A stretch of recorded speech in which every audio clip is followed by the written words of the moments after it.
Pero subí según una revelación, y para no correr o haber corrido en vano, expuse en privado a los que tenían cierta reputación el evangelio que predico entre los gentiles. Dios te bendiga, bienvenido a La Escarcha. Ayer hablábamos de cosas que amenazan la unidad entre el pueblo de Dios y hablábamos de las personas, nuestra mirada o visión de los hermanos. Hoy hablamos de otra cosa, hablamos de la doctrina, la sana doctrina, así lo he titulado, porque es una expresión que he escuchado mucho últimamente, hablando de énfasis doctrinales, de diferentes enseñanzas, y sin embargo la expresión sana doctrina en la Biblia solo aparece 2 o 3 veces, y es mayoritariamente en las cartas pastorales, en las que Pablo enseña, y nunca habla de énfasis doctrinales, sino que habla de oposición directa al evangelio por cuestiones de pecado, de desobediencia y de idolatría, fornicación, adulterio, la mentira, etc.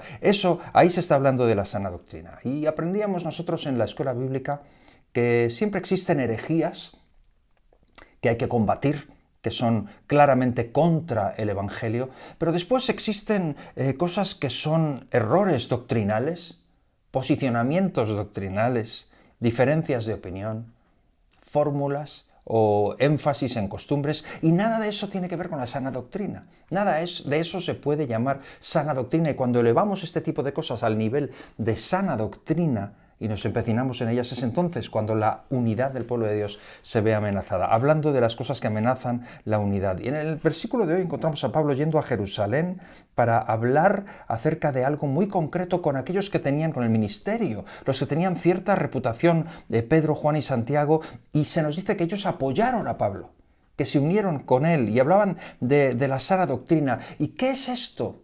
¿Qué es esto cuál era el tema? ¿De qué estaban hablando? Pues lo leemos en Hechos 15. Fíjate cuál era el tema. El tema era este. Algunos de los que venían de Judea enseñaban a los hermanos: si no os circuncidáis conforme al rito de Moisés, no podéis ser salvos. Y como Pablo y Bernabé tuvieron una discusión y una contienda no pequeña con ellos, se dispuso que subiesen Pablo y Bernabé a Jerusalén y algunos otros de ellos a los apóstoles y a los ancianos para tratar otra cuestión. O sea, ¿qué será el tema? Si no se circuncidaban, no podían ser salvos. ¿Y cuál fue la resolución? Pedro, Juan, Santiago, los apóstoles apoyaron a Pablo y Bernabé y dijeron que no se podía obligar a los hermanos a circuncidarse para ser salvos. Por lo tanto, aquellos que pretendían tener la sana doctrina, hay que hacer esto, hay que circuncidarse, hay que estar cercanos a la ley.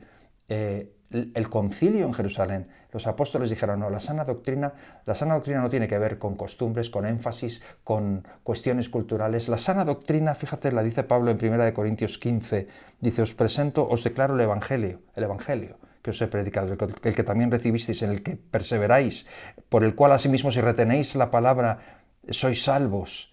Dice: os he enseñado lo que recibí, que Cristo murió por nuestros pecados conforme a las Escrituras, que fue sepultado, que resucitó al tercer día conforme a las Escrituras, que apareció a Cefas, después a los 12, etcétera, etcétera, etcétera. Y dice: porque sea yo o sean ellos, así predicamos y así habéis creído. Te presento la sana doctrina.